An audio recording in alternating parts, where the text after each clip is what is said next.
ये सब पहले तो फोन की घंटी से मुक्ति पाओ। इसको ठीक करो। लंबा सॉन्ग पढ़िए।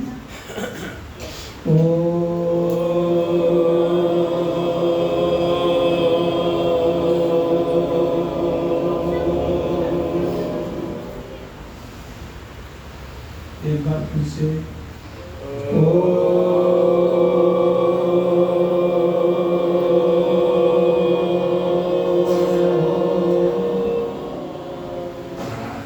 एक बार पुनः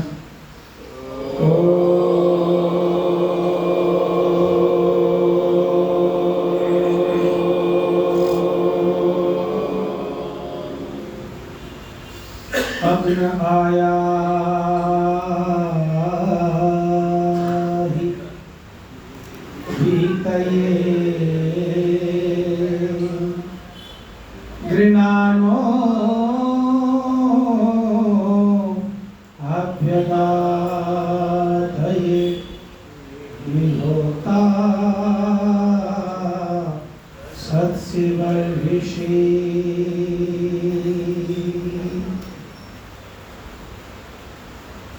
ओम शांति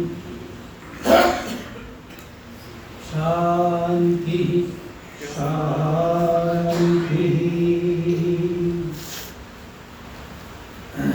थोड़ा जोश में मेरे साथ सब बोलेंगे।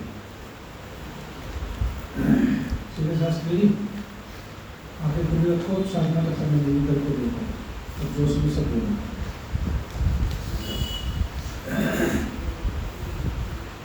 ऋषि ने कर दिया बेड़ा पार, ऋषि ने कर दिया बेड़ा पार, ऋषि ने कर दिया बेड़ा पार, ऋषि ने कर दिया बेड़ा पार।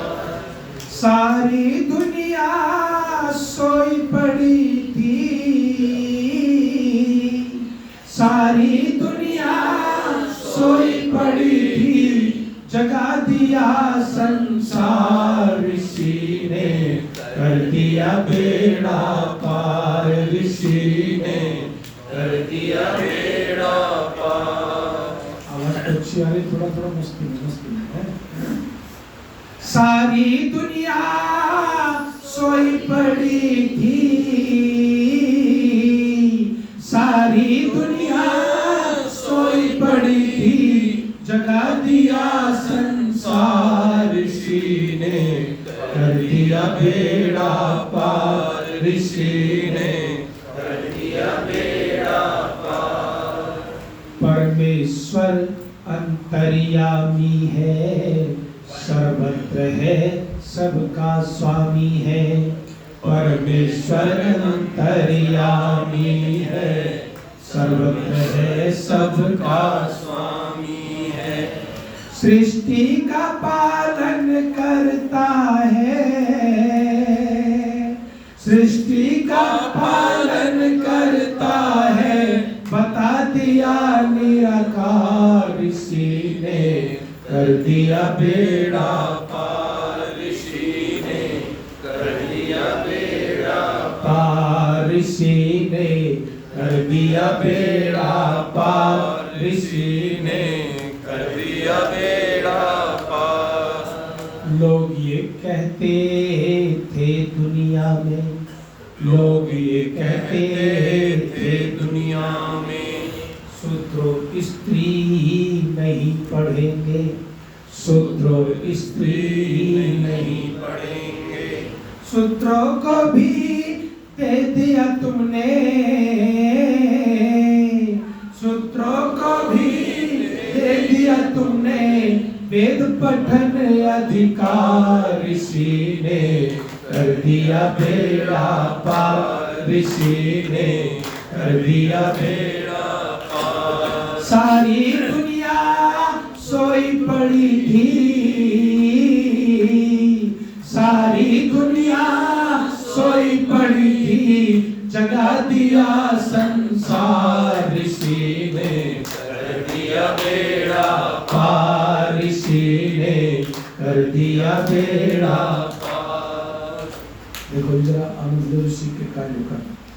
तिमिर अविद्या का छाया था, तिमिर अविद्या का छाया था, पाखंडों ने फरमाया था, पाखंडों ने फरमाया था। वेद जान के सूर्य से तुमने, वेद जान के सूर्य से तुमने मिटा दिया अंधकार, ऋषि ने कर दिया बेड़ा पार, ऋषि ने कर दिया बेड़ा पार। सारी दुनिया सोई पड़ी थी, सारी दुनिया सोई पड़ी थी, जगा दिया संसार, ऋषि ने कर दिया बेड़ा पार, ऋषि ने कर दिया बेड़ा पार। बाल विवाह और सती प्रथा ने, बाल विवाह और सती प्रथा ने व्यतीत किया था गो हत्या ने, व्यतीत किया था गो हत्या ने। धर्म विरुद्ध बताया सभी को, धर्म विरुद्ध बताया सभी को, कर दिए शुद्ध विचार, ऋषि ने कर दिया बेड़ा पार, ऋषि ने कर दिया बेड़ा पार। सारी दुनिया सोई पड़ी थी, सारी दुनिया सोई पड़ी थी, जगा दिया संसार, ऋषि ने कर दिया बेड़ा पार, ऋषि ने कर दिया बेड़ा पार। गोरे भारत को खाते थे, गोरे भारत को खाते थे, सब पर कोड़े बरसाते थे, सब पर कोड़े बरसाते थे। तेरे चेलों ने अंग्रेजी, तेरे चेलों ने अंग्रेजी भगा गई सरकार, ऋषि ने कर दिया बेड़ा पार, ऋषि ने कर दिया बेड़ा पार। सारी दुनिया सोई पड़ी थी, सारी दुनिया सोई पड़ी थी, जगा दिया संसार, ऋषि ने कर दिया बेड़ा पार, ऋषि ने कर दिया बेड़ा पार। और भाव को समझना, कुरान पुरानों के झगड़े थे, कुरान पुरानों के झगड़े थे, बाइबिल वाले भी तगड़े थे, बाइबिल वाले भी तगड़े थे। मत पंथों की जड़ें हिला दी, मत पंथों की जड़ें हिला दी, किया सत्य विस्तार, ऋषि ने कर दिया बेड़ा पार, ऋषि ने कर दिया बेड़ा पार, ऋषि ने कर दिया बेड़ा पार, ऋषि ने कर दिया बेड़ा पार। नव भारत के निर्माता है, बोलो नव भारत के निर्माता है, वेद धर्म के ऋषि त्राता है, वेद धर्म के ऋषि त्राता है। जयेंद्र गीत लिख लिख के तू भी, जयेंद्र गीत लिख लिख के तू भी, कर ले वेद प्रचार, ऋषि ने कर दिया बेड़ा पार, ऋषि ने कर दिया बेड़ा पार। सारी दुनिया सोई पड़ी थी, सारी दुनिया सोई पड़ी थी, जगा दिया संसार, ऋषि ने कर दिया बेड़ा पार, ऋषि ने कर दिया बेड़ा पार, ऋषि ने कर दिया बेड़ा पार, ऋषि ने कर दिया बेड़ा पार।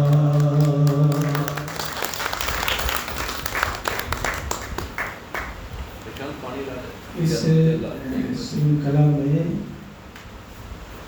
मैंने 3 गीत लिखे। एक प्रभु भक्ति का है, एक ऋषिराम का, एक और है।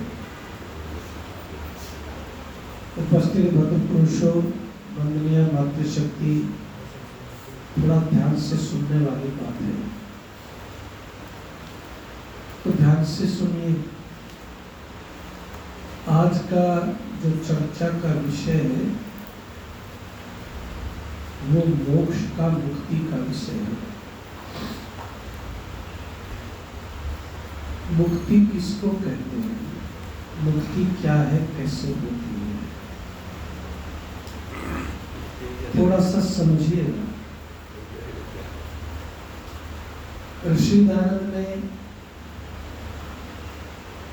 जीवन के बेड़े को पार लगाने के लिए भी, आवाज आ रही है ठीक सबको, रास्ता दिखाया, मार्ग दिखाया। हमारे ऋषियों ने पुरुषार्थ चतुष्टय जो है वो निर्धारित किया।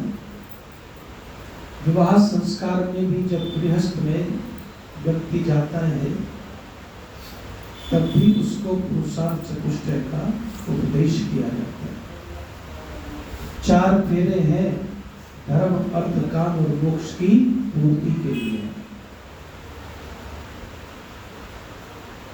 महर्षि दयानंद सरस्वती का चिंतन बहुत स्पष्ट है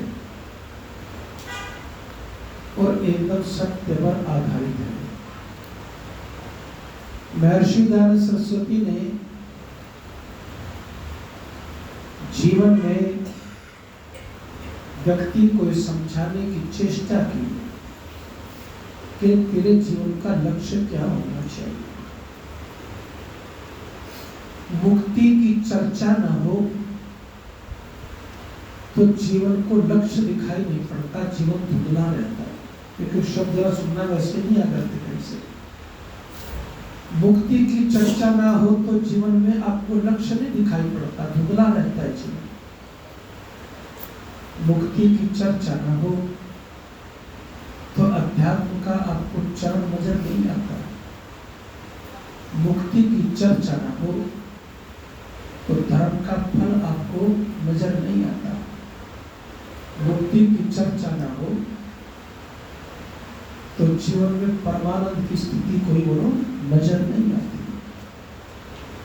इसलिए मोक्ष की चर्चा भी यदा कदा जीवन में कर लेनी चाहिए। मोक्ष के लिए सबसे पहले जब मुक्ति की बात हुई तो पूछा मुक्ति किसको कहते हैं। मुक्ति मुंचन्ति पृथक भवति यस्याम स्याम मुक्ति। ऋषि कहते हैं कि जिससे छूट जाते हैं, पृथक हो जाते हैं, छूट जाते हैं, अलग हो जाते हैं, इसलिए उसको मुक्ति कहते हैं। तो अगला प्रश्न पूछा किससे छूट जाते हैं, तो ऋषि ने कहा जिससे सब छूटना चाहते हैं। तुमने बढ़िया बात कही, किससे छूट जाते हैं कि जिससे सब छूटना चाहते हैं। फिर प्रश्नकर्ता ने कहा कि किससे छूटना चाहते हैं, जिससे सब छूटना चाहते हैं। तो ऋषि कहते हैं कि दुख से सब छूटना चाहते हैं। किससे छूटना चाहते हैं बोलो, दुख से सब छूटना चाहते हैं। लेकिन दुख से छूटना तो सब चाहते हैं, बजाय दुख से छूटने के दुख में और वो लिपटते चले जाते हैं। उसको ऋषि कहते हैं आबद्ध, बद्ध होता है जीवन, बद्ध होता है। जो बंधन में पड़ा रहता है उसको वो बद्ध कहते हैं। अब बद्ध होता है जो बंधन में पड़ा हुआ है, वो बंधन में पड़ा हुआ व्यक्ति मुक्त तो नहीं हो सकता। तो ऋषि कहते हैं कि मोक्ष की भी थोड़ी तैयारी करनी चाहिए, मुक्ति की भी थोड़ी तैयारी करनी चाहिए। तो फिर ऋषि से पूछा कि चलो यही बता दो, आपने जो कहा है कि कौन बद्ध होता है और कौन मुक्त होता है। शरण वाली बात आज बताऊंगा। पहले शरण सीख लोगे तो फिर विशेष वाली चर्चा, अगली बार चर्चा चलेगी। एक दो व्याख्या किसी को होंगे, गर्मी में मुक्ति हो जाए दुखों से, इससे बढ़िया क्या होता है। तो ऋषि क्या कहते हैं? ऋषि कहते हैं कि जो व्यक्ति अविद्या में फंसा हुआ। अब जरा शब्द 6 बातें जो पहले प्रश्न के उत्तर में कही वो कहूंगा।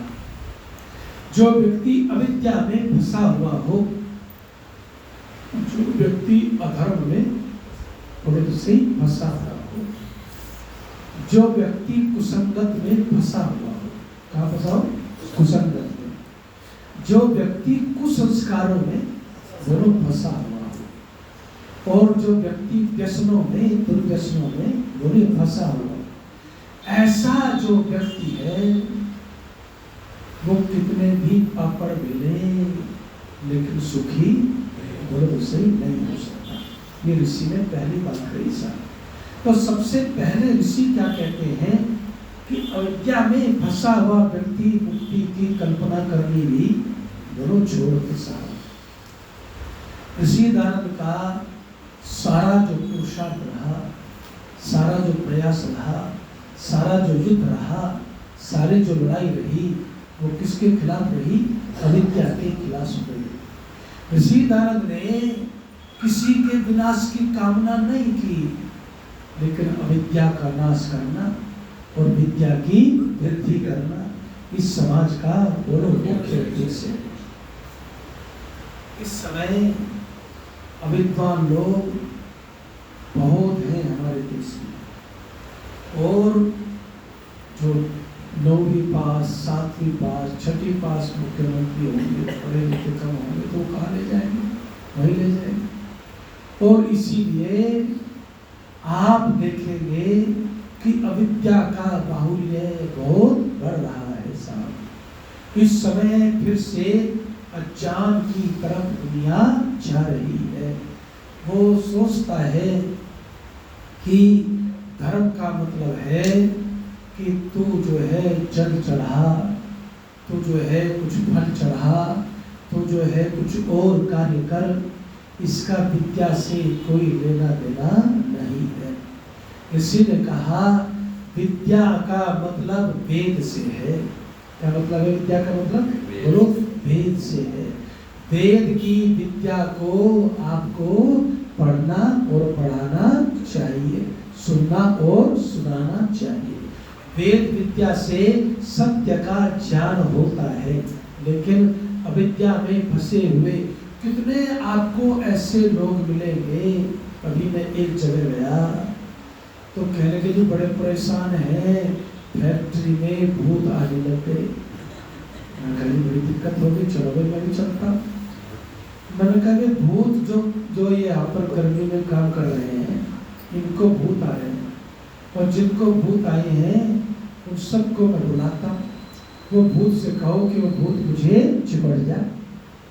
आदमी डर जाता है कहीं सचमुच में न चिपट जाए, लेकिन जिसको सत्य का ज्ञान हो, बोलो वो डरता है क्या है? आपने बहुत पहले जब बचपन में ना कादम्बरी पत्रिका निकलती थी, उसमें घटना पड़ी कि एक आदमी अधूरा ज्ञान वाला था, एक आदमी पूरा ज्ञान वाला था।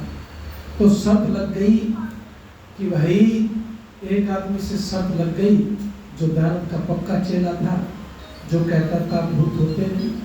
तो कहने लगे कि जब भूत नहीं होते ना, आज तो फलाने फलाने शमशान घाट में जाकर के तो वहाँ लेट करके दिखा। तो कहने लगा कोई बात नहीं है, वहाँ लेट जाऊँगा जाके। उन्होंने सोचा यार कभी भूत ना होते हो और इसका कुछ ना बिगड़े, तो ये तो वो ऊपर से हावी हो जाएगा, चाटे और मारेगा। इसमें कहा कि चाटे मारूंगा अगर भूत नहीं जीते तो। कहने लगे तो मुश्किल हो जाएगी, फिर क्या करें? एक दो आदमी भूत बन करके लेट जाओ। देखो षड्यंत्र कैसे होता है। एक दो आदमी भूत बन करके लेट जाओ, ये शमशान घाट में जाएगा और जरा सी उंगली लगाना, डर के मारे मर जाएगा। शमशान घाट में गया और शमशान घाट में लेट गया। खूब अंधेरा, साय साय करके हवा चल रही है। अब जब भयभीत होता है आदमी, तभी भूत पैदा होता है। आप जानते हैं इस बात को अच्छी तरह से। जब भयभीत होता है तभी भूत पैदा होता है, उससे पहले तो नहीं पैदा होता। तो भय में तो पेड़ भी भूत लगने लगता है, गेट भी भूत लगने लगता है, दीवारें भी भूत लगने लगती है, क्योंकि जो भय के कारण दिखता है वही सब कुछ नजर आने लगता है। अब वो लेटा जो पहले से लेटे हुए थे ना, वो धीरे से खिसक के उसको उन्हें हाथ लगाया, उंगली लगाई, उसने खड़े होकर एक दिया चाटा। बोले कौन है भाई, आदमी तंग कर रहा है। बस वो लगे हाथ जोड़े, भाई गलती हो गई। बोला तुम्हारे भूतों को भी पकड़ लाया और असभाव भूत तो कोई था ही नहीं। दूसरी तरफ एक अधूरा आदमी था, उसने को कहा कि तुम एक शमशान में जाके वहां पर एक मंदिर है, उसमें खूंटी गाड़ गया। वो खूंटी गाड़ने गया, चद्दर उड़े हुए थी, गलती से खूंटी के साथ चद्दर भी उसी उड़े साथ। जब वापिस मुड़ा तो फिर चद्दर खींची, चद्दर खींचते क्या सुबह लग गया, ले भाई भूत ने पकड़ लिया, अब जान नहीं बचने वाली। पीछे मुड़ के देखने की हिम्मत न जुटा पाया कि चद्दर तेरी खींची तो कैसे खींची, चद्दर तेरी खींची तो कैसे खींची। पीछे मुड़ करके न देख पाया और फिर क्या हुआ, भय के कारण से पसीना पसीना हो गया, वहीं पर प्राण उसके खड़े खड़े निकल गए सब। तो ये अविद्या बड़ी भयंकर चीज है। तंत्र जो है कैसे फलते हैं, तंत्र कैसे फलते हैं, तंत्र फलते हैं क्योंकि मूर्ख पढ़े लिखे मूर्खों की भी, और शिक्षा मंत्री है बिहार का, तांत्रिक के चरण धो रहा है, तो शिक्षा मंत्री किस बात का है, तो शिक्षा मंत्री होकर के भी अगर तुम अनपढ़ तांत्रिकों के चरण धोते घूम रहे हो तो फिर तुम शिक्षा मंत्री बनने लायक हो क्या। ऐसे लोगों ने अविद्या को और बढ़ावा दे दिया। अभी कह रहे थे ना, कहीं पर चर्चा चल रही थी कि अमिताभ बच्चन ने जो है जी, अमिताभ बच्चन जो है उसकी तो मुक्ति हो जाएगी। मुक्ति कैसे हो जाएगी कि उसने फलाना फलाना कौन सी देवी है जी वो जो मांगलिक को शुरू करती है, मैं तो भूल भी गया उसका नाम है, विद्यावासिनी है, कौन सी है कि देवी पर 10 करोड़ का हार बोलो चढ़ा दिया। अब 10 करोड़ का हार चढ़ा दिया, किसी ने सोने का छत्र चढ़ा दिया, तो मेरे से कहा जी अमिताभ साहब की तो मुक्ति पक्की है आचार्य जी, क्योंकि 10 करोड़ का हार चढ़ा दिया उसने। मैंने कहा अमिताभ के पिताजी ने बनाया क्या सोना, सोना किसने बनाया बताओ चलो मिलकर सब। सोना तो उसी जमीन में से निकला जिस जमीन को बोलो परमात्मा ने बनाया साहब, जिसकी व्यवस्था परमात्मा ने की है, उसी का सोना निकाल के उस पर चढ़ा दिया। तो मुक्ति कैसे हो, सारी दुनिया इसी भ्रांति में जी रही है साहब। वो सोचती है कि बस फलाने शंकराचार्य के चरण धो लूं, रामपाल जैसे मूर्खों के चरण धो लूं तो मुक्ति का टिकट बोलो मेरा पक्का हो जाएगा साहब। लेकिन ऐसा होता तो नहीं। तो ऋषिगण कहते हैं अविद्या जो है आपको कभी मोक्ष के रास्ते पर बोलो जाने नहीं देगी साहब। अब वो इतना मूर्ख आदमी है रामपाल जो हरियाणा में है, जेल में रह के आया, माफी मांगी, जज से हाथ जोड़ के कोई उपद्रव नहीं करूंगा, फिर आके उपद्रव करने लग गया। अब उसने एक सम्मेलन रखा, ऋषिदान की पोल खोल, कुछ नहीं आता उसे, बस जो उसने इंजीनियरिंग पढ़ी वो उसको आती होगी। कवि का अर्थ कबीर करता है, कवि शब्द कैसे बना, उसका कबीर अर्थ कहाँ से हो गया। तो मूर्खों की भरमार है। और उसके चेले, कितने चेले साहब हैं, मूर्खों के चेले ये सोचते हैं कि बस गुरु का नाम लेते ही बोलो मुक्ति हो जाती है। लेकिन ऋषिदान ने कहा अविद्या में पड़े हुए व्यक्तियों की कभी बोलो मुक्ति नहीं होती। किसी मूर्ति पर सोने का छत्र चढ़ाने से आपकी बोलो मुक्ति नहीं होगी। कहीं पर बहुत ज्यादा दान देने से भी आपकी मुक्ति नहीं होगी। वो सब थोड़ी बहुत सहायक दान अगर सत्पात्र को दिया जाए वो भी तब, मंदिर में देने से तो अगर हम अपने सिद्धांत से कहें तो कुछ न कुछ उल्टा हो सकता है सिद्धांत होने से ना, क्योंकि आप अविद्या को फैलाने में बोले सहायक बन रहे हैं। और इस देश में शिक्षण क्षेत्र में धन नहीं लगाता व्यक्ति, बल्कि अविद्या के क्षेत्र में जहाँ जहाँ अविद्या बढ़ती हो वहीं पर लगाता है। और कितनी किंवदंतियां हैं। एक आदमी बोला जी मैं तो वहां जा रहा हूँ, नील करोली, क्या है उसका, नील करोली कोई महाराज है, नील करोली महाराज, मैं क्या करेगा वहां, अजी बस बड़ी मान्यता सुनी है। अरे मान्यता पे मत जाओ, जानता पे जाओ। क्या कहते ऋषि है, पुनर्दता अग्रता जानता संगमी नहीं। अगर तुम्हें चलना है तो जान के रास्ते पर चलो। फिर गया, क्या हुआ, कुछ भी ना हुआ जी। जो खान का इतना चढ़ गए पहाड़ पे, बिना मतलब पेट्रोल फूक के आ गए, पेट्रोल वैसे ही महंगा हो रहा है, तो हमने कहा था यही मिल जाएगी मुक्ति, तो यहाँ तो तू आता नहीं, दूर दूर घूमता फिरता है। अविद्या और फिर कहा अधर्म। मैंने आपको क्या कहा था पिछले संडे में कि शुद्ध पुरुष बनो। क्या बनो, बोलो शुद्ध पुरुष बनो। ऋषिदान ने क्या कहा, शुद्ध पुरुष वो नहीं जो इतना लंबा मारता है तिलक यहाँ से यहाँ तक सुबह सुबह करके, मोटी मोटी मालाएं, पटके रंग बिरंगे। अरे पूछिए मत साहब, ये भी बड़ा तगड़ा मेकअप है आजकल है। जो धार्मिक दिखना चाहता है वो पूरा बोले मेकअप करता है। तो सिद्ध पुरुष वो नहीं, बल्कि ऋषिदान क्या कहते हैं, जपो उपासनादि कर्मणा धर्म अर्थ काम मोक्षाणाम सत्य सिद्धि भवे। ऋषि कहते हैं सिद्ध पुरुष तो वो है जो बोलो धर्म के पथ पर चलता है।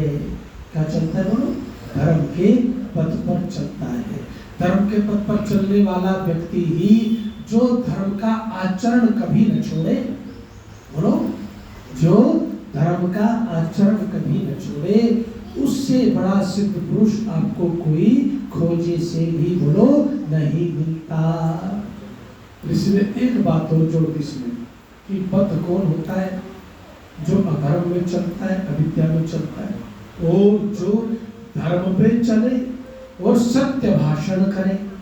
क्या कहा, ऋषि को ये लगता है कि कहीं आदमी कहीं अविद्या में फंस जाए धर्म के नाम पर, इसलिए वो बहुत क्लियर करते हैं उसको, उसके साथ 10 शब्द और लगाते हैं कि कम से कम लोगों को ये तो पता चले कि धर्म है क्या।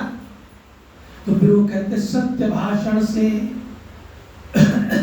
देखिए एक चीज मैं आपको समझाना चाहता हूँ, बस आप यदि मुक्त होना चाहते हैं ऋषिदानंद की भाषा में, दृष्टि में, तो फिर ये लाइन अपने घर में दीवार पे लिख करके टांगो और इसको रोज पढ़ो। ऋषिदानंद क्या कहते हैं, कथनी और करनी एक जैसी होनी चाहिए। बस सीधा सा रास्ता बता दिया मैंने आपको। आदमी की कथनी और करनी में कितना अंतर होता है, कथनी और करनी में बोलो जमीन आसमान का अंतर होता है। कुछ तो ऐसे नादान है जिनको कथनी नहीं आई जिंदगी भर, तो करनी का बोलो, बोलो सही नंबर नहीं आता। कथनी 68 है, तो कथनी पहले ठीक हो, वचन पहले ठीक हो, चिंतन पहले ठीक हो, तब तो करनी का नंबर आएगा। अभी तो कथनी भी नहीं आई, अभी तो चिंतन ही ठीक नहीं हुआ, सारी बीमारी तो वहीं भरी पड़ी है, तो करने का नंबर कभी आया ही नहीं। बस यूं ही श्वास ली, यूं ही खीर खाई, यूं ही पेट भरा, यूं ही सोए उठे, यूं ही अपना आते जाते रहे और सोचा कि बहुत बड़े तुर्रम खां बोलो हो गए, हुए कुछ भी नहीं। क्यों नहीं हुए, क्योंकि आपकी कथनी ठीक नहीं हुई, कथनी बीच में है। इसलिए ऋषिदान ने कहा सत्य भाषण। क्या करना है, बोलो सत्य भाषण। लेकिन एक आपको खास बात बताऊं, बड़े से बड़ा झूठा भी क्या कहता है, बोलो सही है, बड़े से बड़ा झूठा भी ये कहता है कि मेरे जैसा सत्यवादी तो कोई है ही। समस्या तो यहाँ ऐसा नहीं, समस्या तो यहाँ है। तो ऋषि ने क्या कहा, कथनी करनी एक जैसी कैसी होगी। आचार्य भर्तृहरि ने बहुत बढ़िया एक बात कही, कहते हैं मनस्येकम वचस्येकम कर्मण्येकम महात्मना। कहते हैं कि तुम्हारे मन में एक बात बोलो होनी चाहिए। कौन सी बात होनी चाहिए, जो भी बात हो वो एक ही बात हो। कहते हैं ना, राम क्या कहते हैं, राम फिर न भाषते, राम जो है वो एक बात को दोबारा नहीं कहते, जरूरत नहीं पड़ती। एक बात को 100 बार कहने की जरूरत किसको पड़ती है? जो वहां झूठा होता है साहब है, वो एक बात के लिए कितने झूठ बोलेगा? बोलो तो सही, थोड़ी मदद करा करो है। एक बात को झूठ कहते हैं ना, एक झूठ को छुपाने के लिए 100 झूठ बोलने पड़ते हैं। लेकिन सत्य को तो छुपाया नहीं, छुपाना कोई नहीं चाहता। सत्य जो है वो सत्य है, लेकिन आप झूठ को सत्य की श्रेणी में कभी मत रखिए। अब वो कैसे होगा उसको भी समझ लो। ऋषिनाथ कहते हैं, भर्तृहरि कहते हैं, मनुष्य में जो बात हो वो बात सही होनी चाहिए, चिंतन पूर्वक विचारी गई होनी चाहिए, शास्त्र के अनुकूल होनी चाहिए, लॉजिकली ठीक होनी चाहिए, बुद्धि सम्मत होनी चाहिए, तब उस बात को बाहर निकालो। लेकिन हम क्या करते हैं? बाहर निकालने के लिए बेचैन रहते हैं। क्या रहते बोलो? बाहर निकालने के लिए बेचैन रहते हैं, चाहे कोई उस बात का सिर पैर हो या ना हो। ये है कहानी सारी गड़बड़। तो कहते हैं पहले आप अपने अंदर जो है ना उस व्यवस्था को ठीक करो, अपने चिंतन को ठीक करो, अपने संकल्प को ठीक करो, और जब विचार तुम्हारे अंदर शुद्ध हो गया तो फिर उस शुद्ध विचार को ही बोलो वाणी पर लाना। क्या करना? वाणी पर लाना उस शुद्ध विचार को ही। और विचार जब तक अशुद्ध है वाणी पर तो वो भी आता है, वाणी पर तो गालियां भी देती है। मैंने वहां क्या समझाया कि भूत भात कुछ नहीं होते, लेकिन तुम्हारी एनर्जी जिस तरफ जाती है वही चीज वातावरण से तुम्हें मिलने लगती है। जैसे कि आपका ध्यान ओम में है, मंत्रों में है, तो क्या होता है? आपका ध्यान ओम में मंत्रों में है तो क्या होता है? ये होता है कि आप जब मंत्रोच्चारण करते हैं तो वो ऊर्जा जो वातावरण में मंत्रों वाली है वो आपके साथ जुड़ के आपको बलवान कर देती है। आप गालियां देते हैं तो गालियां भी तो इसी ब्रह्मांड में तैर रही है, मंत्र भी इसी में तैर रहे हैं, विचार भी इसी में नित्य है ना। शब्द तो शब्द नष्ट नहीं होता ना। तो गाली देते ही नकारात्मक ऊर्जाएं बोलो आपकी सहायता के लिए आने लगती है। तो आपको लगता है शांत होना चाहते हो, लेकिन गुस्सा बढ़ता जा रहा है, क्योंकि आप उस जीवन को बोलो जी रहे हैं, उस जीवन को जी रहे हैं। नकारात्मक ऊर्जाएं आपको घेर लेंगी, इसलिए परिस्थितियां कुछ भी हो, तूफान कितना भी बड़ा हो, अपने सपने कुछ नहीं, एक ही अपना है, केवल परमात्मा ध्यान रखना। बाकी सब तो समय समय पर बोलो गिरगिट है, जो रंग बदलने में बोलो वक्त नहीं लगाते, दुनिया का स्वरूप है। लेकिन परमात्मा के रंग में रंगना ऐसा एक ही रंग है जिसमें रंगना चाहिए, वो कौन सा है? बोलो परमात्मा का रंग है। तो ऋषि कहते हैं सत्य भाषण हो, मन में शुद्ध विचार, वाणी पर ही उसका उच्चारण, और केवल उच्चारण तक मत रह जाना, केवल चिंतन तक मत रह जाना। बहुत सारे लोग बहुत बढ़िया चिंतन वाणी से रखते हैं, मन में भी कुछ शुद्ध रखते होंगे, लेकिन आचरण के समय बोलिए डगमगा जाते हैं। तो फिर कहते हैं कथनी और करनी में एकता बोले तो सही नहीं रहती। तो मुक्ति कब मिलेगी? मुक्ति तब मिलेगी जब तुम महात्मा बनोगे, सिद्ध पुरुष बनोगे। तो भर्तृहरि क्या कहते हैं? जो मन में वो ही वचन में, जो वचन में वो ही आचरण में, तो फिर तुम हो गए महात्मा। क्या हो गए बोलो? महात्मा। और ऋषि ने एक बात और कही है, बड़ी कठोर बात है।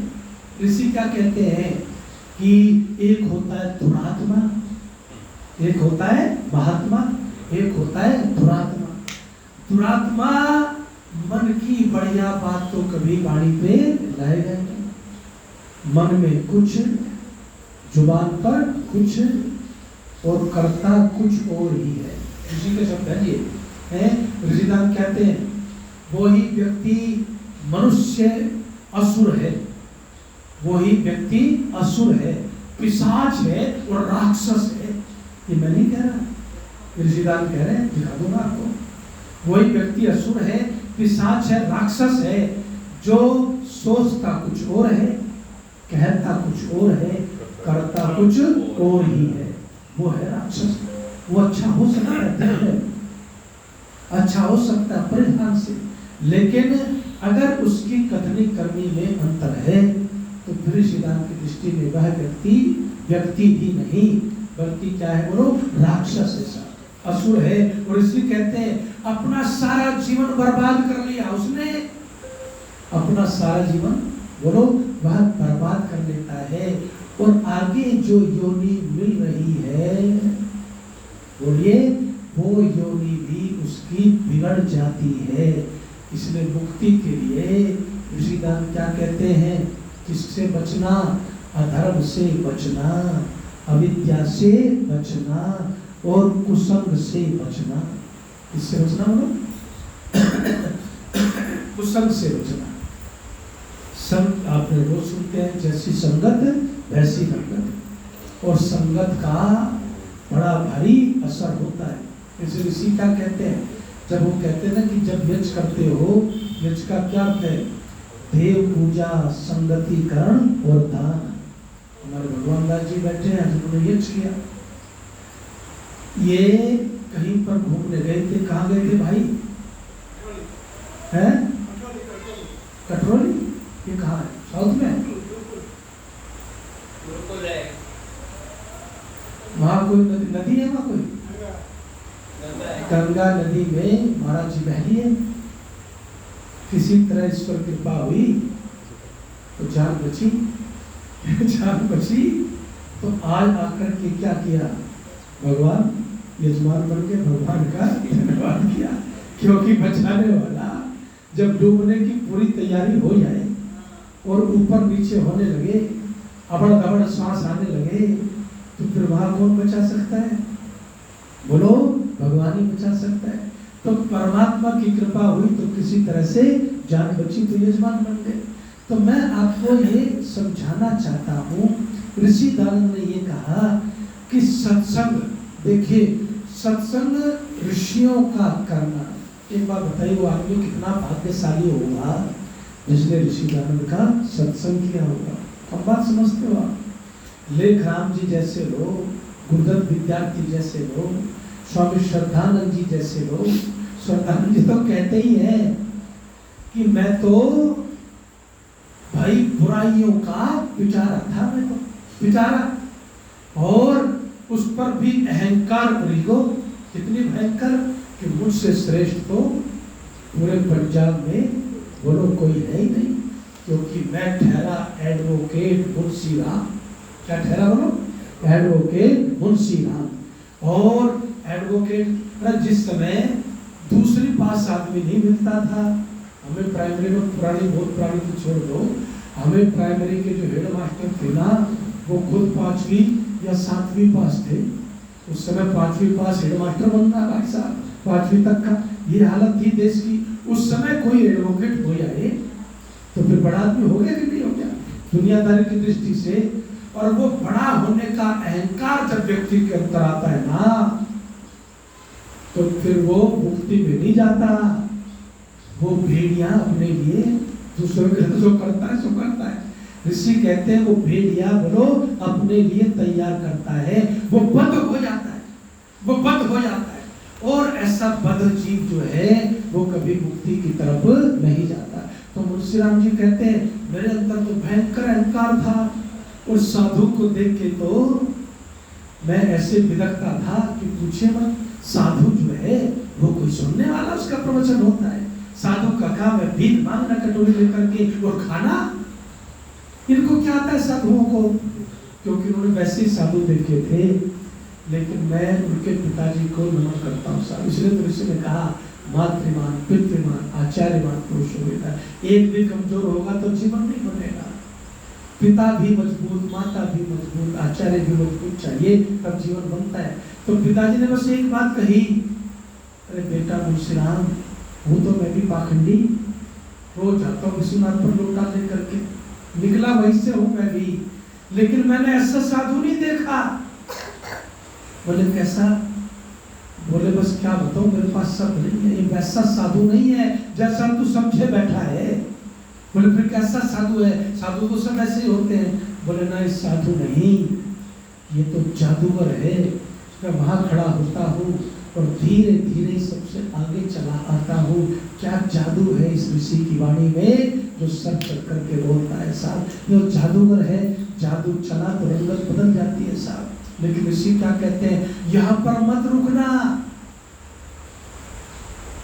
सबसे पहले क्या करना, गुरु के सत्संग से जो ज्ञान मिला उससे खोज करना। किसकी खोज करना? अपनी। किसकी खोज करना? बोलो, अपनी। आदमी सारी दुनिया से, जरा आप गहराई में जरा बात आ रही तो जरा समझ के जाना, इसको ग्रहण करना। आदमी सारी दुनिया को खोजता फिरता है, सारी दुनिया से मिलता फिरता है, मुलाकात के लिए लोगों से टाइम लेता है। जी फलाने बड़े आदमी से मिलना मुझे, लेकिन कभी अपने आप से नहीं मिलता। और मुक्ति में वो चाहता है जो दूसरों से मिलने की बजाय, तो बोलो तो सही, अपने आप से मुलाकात करता है, अपने आप को पहचानता है, अपने आप को जानता है। लेकिन हम सब क्या करते हैं जी, हमारे पास दूसरों की ग्रंथ है, दूसरों के बारे में पूरे दूसरे के बारे में बता देंगे। कभी आंख बंद करके तो सोच लो कि मेरा जीवन कैसे बीत रहा है, क्या किया मैंने, और निरर्थक मैं अपनी ऊर्जा काहे बर्बाद करता घूम रहा हूं। जिस दिन ये सोचोगे, भागते भूत के लंगोटी सही 80 के हो गए, 85 के हो गए, 90 के हो गए, दरवाजा खटखटाया जा रहा है, कब क्या होगा पता नहीं, लेकिन लंगोटी तो लेते जाओ दुनिया से अंदर। और वो लंगोटी तब जाती है जब व्यक्ति अपने आप से मिलने की बोलो चेष्टा करता है। कम से कम अंतर्मुखी प्रवृत्ति देखिए, दो चीजें हैं, निवृत्ति और प्रवृत्ति। बस यहीं पर मुक्ति फंसी हुई है। आबद्ध और मुक्ति ऋषि कहते हैं, बंधन और मोक्ष ऋषि कहते हैं। उसको क्या समझना है, आपको निवृत्ति भी करनी है और बोलो प्रवृत्ति भी करनी है। खाली निवृत्ति से नहीं बात बनेगी, प्रवृत्ति भी आपको करनी पड़ेगी। तो इसलिए ऋषि क्या कहते हैं कि अपने आप से मिलो, अपने आप से मुलाकात करो। इसका नाम भी बोलो सत्संग है। लेकिन हमने सज्जन से मिलते, हमने अपने आप से मिलते। हम जो हैं, जो दुर्जन, अज्ञानी, पाखंडी, अंधविश्वासी लोग हैं, उनका सत्संग करने वाले लोग बहुत ज्यादा हैं। और इसीलिए बहुत पीड़ा कही थी कि महाभारत के बाद इस देश में झूठे उपदेशक पैदा हो गए, इसलिए देश का सत्यानाश बोलिए होता चला गया।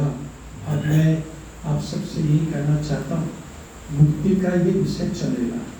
अगर आप सही अर्थों में पूरी तरह से मुक्ति के विषय को समझ करके उसमें से 10% भी अमल करना चाहते हैं ना, तो पहले उसे समझ लीजिए, क्योंकि मैं बहुत सरल भाषा में आपको समझाऊंगा। तो सिरदर्दी वाली मुक्ति नहीं देनी मुझे, आपको मुझे सिरदर्द से मुक्ति देनी है। तो इसलिए सरल भाषा में जो ऋषि ने समझाया, अभी मैंने क्या कहा, अविद्या, अधर्म और कुसंग। अगला कुसंस्कार है, दुर्व्यसन है। सत्य भाषण पर भी मैंने चर्चा की। तो आज की बात में आपसे यही कहना चाहता हूँ, आपकी अपने आप से भी मुलाकात होगी, परमात्मा से भी मुलाकात होगी। वो कहीं हाथ चढ़ाने से नहीं, वो कहीं भागने से नहीं, बल्कि वो होगी कथनी और करनी एक करने से, मन वचन कर्म को एक करने से। जिस दिन ये आपके अंदर आ गया विचार, तो फिर आपसे ज्यादा सुखी, आपसे ज्यादा आनंद और मुक्ति का सुख लेने वाला धरती पर, मैं तो कहता हूँ यहीं से स्टार्ट हो जाएगा सुख। ऐसा नहीं कि प्राण छूटेंगे तब तो परमानंद में चले जाओगे, आनंद तो यहीं से शुरू हो जाएगा। तो आनंद लेना चाहते हैं तो अपने परिवार आइएगा, इन्हीं शब्दों के साथ वाणी को विराम। ओम शांति शांति शांति।